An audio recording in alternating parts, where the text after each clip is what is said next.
Wow! Aww. Wow!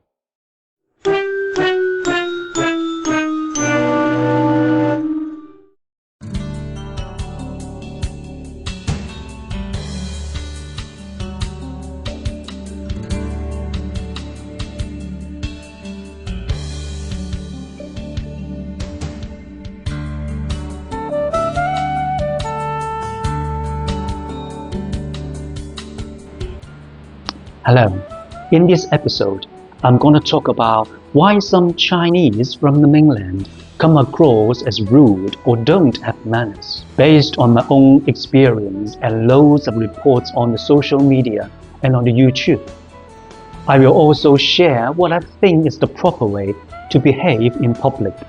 And more, I will be digging a little bit deeper into the underlying reasons and historical background behind these behaviors.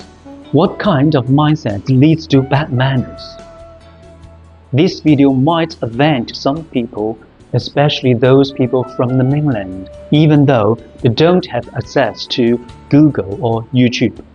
If the title of this video makes you uncomfortable or you disagree with it, please do stay and watch to the end. And if you want to reason with what I'm saying, please leave your comments down below. To be honest, it is not a pleasant thing to criticize your own people. I have been planning to film this video for a long time. In the past 6 months, I have traveled to mainland China, Hong Kong, Macau, and Taiwan. I can really see the differences in terms of manners and trust. But what really prompted me to make this video, you will not believe it. It was something happened a few days ago. I was leaving the office after work, about to drive off, when I saw a young Chinese mom with a little boy, probably about 2 or 3 years old. And she was letting the boy wee under the tree right in front of our office building. This is Wimbledon we are talking about, a rather respectable area. There is a park just next to the building, and there are a few cafes and small restaurants nearby. She could have easily taken him to one of those places to use the loo, or even go to the park. I was honestly speechless. I just sighed and took the picture. Many people are fascinated by the traditional Chinese culture, the old and ancient one, like those cultured and civilized behaviors and chivalries you see from the movie of like Mulan and Kung Fu Panda. But many people only run into Chinese with bad manners. I have been to many countries and I have lived in Asia, China, Hong Kong for more than 20 years. In Asia, aside from mainland China, there are large Chinese communities in places like Hong Kong, Macau, Taiwan, and Singapore. But when you compare the Chinese people from the mainland, it is hard not to notice that those from the mainland still have quite a lot to improve when it comes to manners and general courtesy. Some mainland Chinese tourists, when traveling abroad, in planes, restaurants, hotels, airports, and other public places, their rudeness and lack of manners leave many people scratching their heads, because many of these tourists are dripping with designer labels, spending a lot of money in luxury shops, and yet the way they carry themselves is far from decent, not to mention elegant. Even though Chinese tourists are welcomed in a lot of luxury shops in Europe, let's be honest, what those shops really care about is the money they're spending. There is not necessarily any genuine respect or appreciation for them as people. You often hear Chinese people say they've got 5,000 years civilization, and China was called the land of etiquette and manners. Does that title still hold up these days? But let me say this clear first before I go any further. Not every Chinese from the mainland is rude. I know and I have met a lot of Chinese people from the mainland. They are nice, polite and elegant. And now I'm just sharing some issues I come across recently in terms of manners and social behavior. One example is queuing. When I was queuing in the station to buy some tickets, being polite or giving way just doesn't seem to work. If you only hesitated for even a second, I have been physically shoved aside by someone who just planted themselves right ahead of me. Speaking of being shoved, let me share a little funny story. Some years ago, there was such a so-called high-end tourist group came to the UK and they were going to take part in some of the etiquette lessons. On the day of the training in the hotel, I was standing outside the conference room with the hotel manager and one of my fellow teachers. We were just standing there chatting, talking about the facilities of the conference room. And suddenly, a student from the group just barged in and pushed me away and walked right into the conference room. All of us were left standing there stunned. I honestly don't know how she must have felt when she saw me stepping in and start teaching etiquette and manners. In any civilized society, queuing is one of the most basic forms of manners. It is about respecting other people. Another thing makes me quite uncomfortable when queuing is when the person behind me stands way too close, right on my back.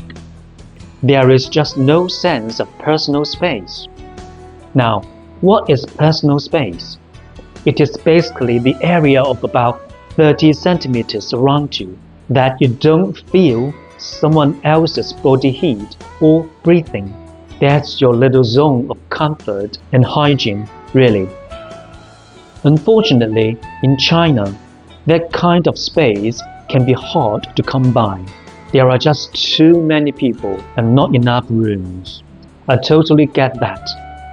But still, when we are queuing or interacting with others, it is best to keep a bit of distance whenever possible. The second thing is, when you walk into a shopping center or walk through a doorway, a lot of people just open the door and walk straight through without looking back to see if anyone's behind them. In the West or across Europe, most people will glance behind, and if someone's there, they will hold the door for them. It's just something people do without thinking. This really comes down to a sense of public awareness. When you're in a public space, it is not your own personal bubble anymore. You've got to consider the people around you. And that's also part of the reason why you see so many kids running wild, screaming in public. It is not really the children's fault. It is just that their parents haven't taught them how to behave in shared spaces. The underground stations in China, they are absolutely massive. Honestly, some of them are even bigger than airports in some European countries. One of the main issues you run into is just how many people there are. This is totally understandable. In Western etiquette, even when the tube or metro is packed, people generally stand on the right-hand side of the escalator and leave the left clear for those in rush or to walk up. But in mainland China, that's usually not the case. People just fill the whole escalator, both sides. And again, that's probably because it is so crowded. People don't really think twice about it. But the thing is, when the people from the mainland travel abroad as tourists, they bring along with the same habits with them. So on escalators in shopping centers, underground, subways, and so on, People just don't stand to the right to let other people walk up or to pass. When I was in Taiwan in early April this year, I was actually quite surprised to hear an announcement in Underground saying, "Please stand on both sides of the escalator." Clearly, it was rush hour, but still, I noticed most people actually stood on the right anyway. The same goes for Hong Kong. It is just something or a simple rule people seem to know where to stand. Another thing you often see is people talking loudly on public transport, whether it's on the phone or just chatting with their mates, telling other passengers all their personal business, arguments, and all their privacy, without a care in the world for the people around them. The general idea is, when you're on public transport, you should try not to make phone calls unless necessary. And if you do need to talk, keep your voice down. It is about not disturbing others, and also about not broadcasting your private life to the whole carriage. With that said, London these days is not perfect. On the bus, on the tube, on the train, you hear more and more people talking loudly on their mobile phones or making noisy conversations. But quite often, you notice these people are not speaking English. They are tourists or people from other backgrounds. Here in the UK, if you are loud on public transport, people will definitely give you a disapproving look. In a shared space that's meant to be quiet, your noise is basically intruding on other people's right to a bit of peace and quietness. These are just a few of the things I come across recently when I was in China. I don't want to go to the rest of it, there are just too many. There is already loads online where people have shared all sorts of examples of Chinese tourists behaving badly, like taking inappropriate photos at scenic spots, letting the kids relieve themselves anywhere in tourist areas, or grabbing food at buffets in hotels and restaurants. I won't go through one by one. It is all out there on the internet. The thing is, China used to be known as the land of etiquette and civility.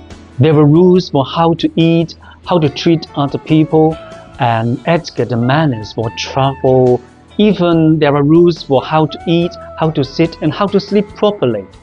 Everything has its code of conduct. People are expected to be well-mannered and respectful. I remember one year in Beijing where it was about 2017 or 18, we were running some etiquette lessons. After the training, we went to a park. We came across a place called Xi Li Ting, Zap Lai Ting, which literally means pavilion of practicing etiquette.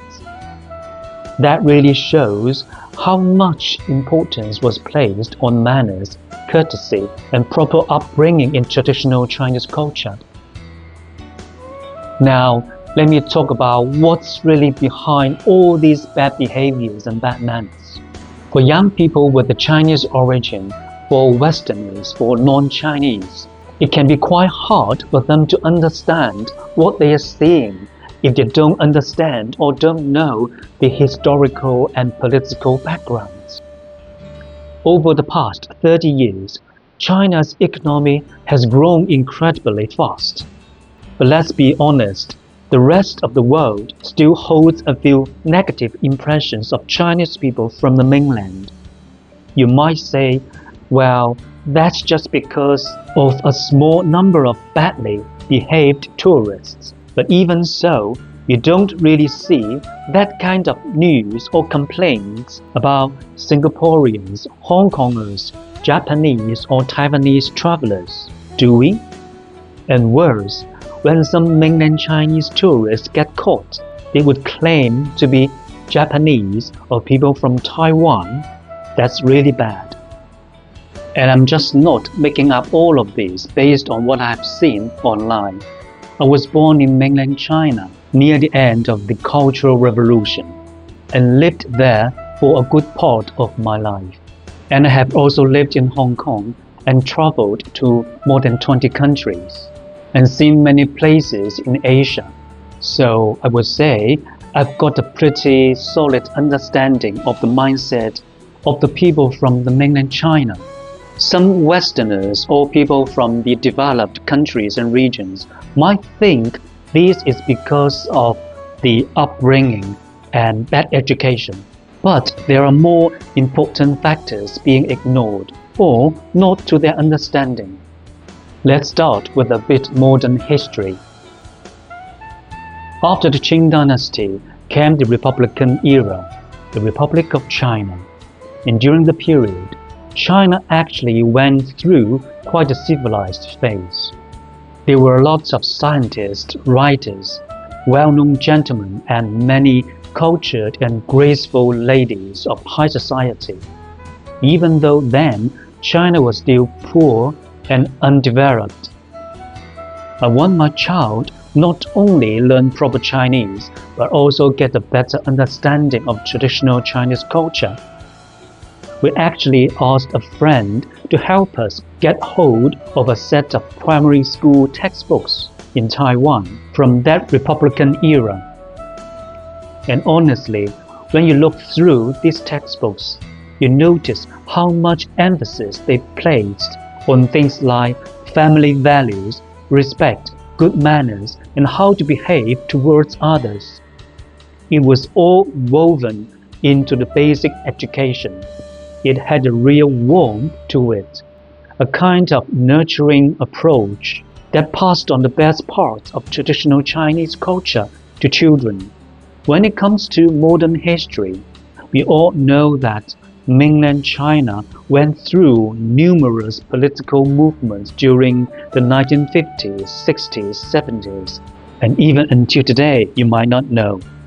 And with each one, traditional Chinese culture took another heavy blow. You know what? Something subtle is still going on today. You might not notice, even the Chinese people. Take the Cultural Revolution, for example. I think a lot of young people today probably have no idea what it was all about. It was a government-led campaign largely carried out by Red Guards, mainly made up of university and secondary school students. And one of the slogans was "Smash the four olds and establish the four news." The four olds were old idea, old culture, old customs, and old habits. So naturally, the four news meant creating new visions of all those things. You can imagine this whole generation of students had not had any proper family upbringing or any exposure to traditional values. Instead, what they got was revolutionary messaging, rebellion, class struggle, and a whole lot of hatred-based education. What that meant was a complete breakdown. An entire generation lost out on learning basic manners and civilized behaviors. But here is the thing. The generation went on to become the parents of today's young generation. And if those parents didn't have a solid understanding of manners and courtesy themselves, how could they be expected to pass it on to their children? Building or preserving cultural tradition takes time, sometimes generations. But to destroy it, that can happen fast, as quickly as a snap. Back in the 80s and 90s, as China opened up more to the outside world, there was definitely a noticeable improvement on how people behaved. Civil standards did go up to some extent. But let's be honest, there was, or still is, plenty of room for progress. The economy may have developed rapidly, but the education around manners and social etiquette didn't quite keep pace. When I was in secondary school, we have something called the Four Stresses and Four Beauties, 五讲四美. This was a campaign. It was meant to promote good behaviors and values, but to be honest, it felt more like empty slogans than anything literally put into practice. The Chinese word for upbringing and manners, 教养, 教养, says it all. You have to teach and you have to raise. It all takes time, and it really starts at home. But if the parents never learned how to be polite, and the school are now only focused on grades and exam results, how can we possibly expect the children grow into polite, well-mannered young people? In restaurants, it is common to see some parents or patrons treating the waiting staff like slaves. The attitude seems to be, if you serve me, you are less than me. No please, no could you, no can I, or no may I. There is no sense of common humanity and respect, no sense of mutual social trust. This is ironic and sad in a country that is supposed to be socialist. Another point I'd like to touch on is the issue of resource. We all know China is a country with a huge population, claiming 1.4 billion. It does not have a rigid class system like in India, but the sheer size of the population naturally brings up the issue of limited resources. When there is not enough to go around, people start fighting for it. In that kind of environment, if you are too polite or try to be considerate, you often just lose out. So, being courteous and letting others go first is not something that is genuinely encouraged. It is more of a slogan than something people actually practice in daily life. In any truly civilized society, things like humanity, consideration for others, and good manners are not just slogans or a vision. They are actually essential for maintaining a respectful and well-functioning social environment. When you live in a world of favor the rich and snub the poor, if you are too nice or too polite, you could only to be used or even backstabbed in the worst ways. In a corrupted and unfair society, people would be rude to other people to gain maximum benefits, to become selfish to survive, and this can happen in other countries as well. It is true that the livelihood of the Chinese people has been improved a lot. Foreigners are often amazed and impressed by the metropolitans like Shanghai, Beijing, Guangzhou, and Shenzhen. But they are not the full picture of China. Most of the mainland Chinese are still largely operating in survival mode. Poverty is within living memory, so there is an ongoing struggle to obtain as much resources as possible, accumulate more wealth against perceived poverty and uncertain future. This is a form of trauma that has been passed down throughout the generations. And now some people would argue, when you grow up in a harsh and competitive society, it is natural to become a bit more impolite or materialistic for your survival. Of course, there is a certain truth in that, but that is not the whole picture. A lot of people think the Chinese are rich just because they see tourists splashing out on designer brands, or these wealthy second-generation students spending money like it's nothing. But the truth is, only a small portion of people in China are actually rich. And as for those young students from the rich families studying abroad with too much money, the money has actually done them more harm than good. Their wealth comes at a terrible price to their character. Wow, there is so much I want to talk about. And the last point I want to touch on is Chinese characters. Have you ever thought that your language, your written characters, can have an impact on its people? Chinese characters carry a lot of deep meaning, but in mainland China, the government started to promote simplified characters in 1956. The original idea was to make reading easier and to get rid of illiteracy. The problem is, in the process, a lot of essence of these characters was lost. Take the word for love, for example. In the simplified version, they took out the part that means heart. So the new Chinese word love is a word without a heart. And that's just the tip of the iceberg. Imagine this. If the characters you use every day lose their original meaning and just turn into symbols, don't you think that affects the culture as a whole? Out of all my travel experiences, I have never seen the Singaporeans, people from Taiwan, Hong Kongers and Japanese and South Koreans fighting things in shops and restaurants and buffets. In fact, Japanese tourists are often seen as the most polite and well-behaved among all Asian travelers. But let's not forget, both Japanese and Korean cultures are rooted a lot from traditional Chinese culture. They keep it and they lived by it. Recently, I visited Taiwan again, and after visiting, I do have a lot of reflection about cultural values. In Taiwan especially, I felt such a strong sense of kindness and humanity in the way people treat each other and tourists. There is a high level of trust, and a lot of those beautiful traditional Chinese values seem to have been preserved.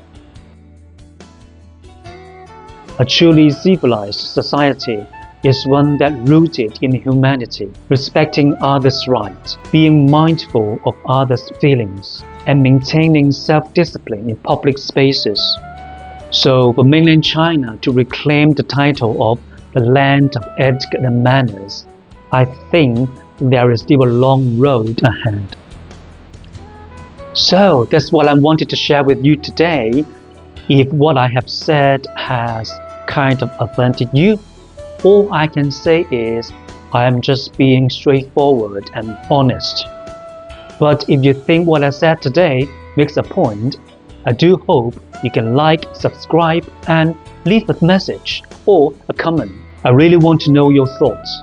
And if this video has made you think or touched you in some way, and if you're from mainland China or you have the origin of mainland China, I do hope this video will make you think, and you can start with you today to practice good manners, treating people nice, and be more considerate and thoughtful.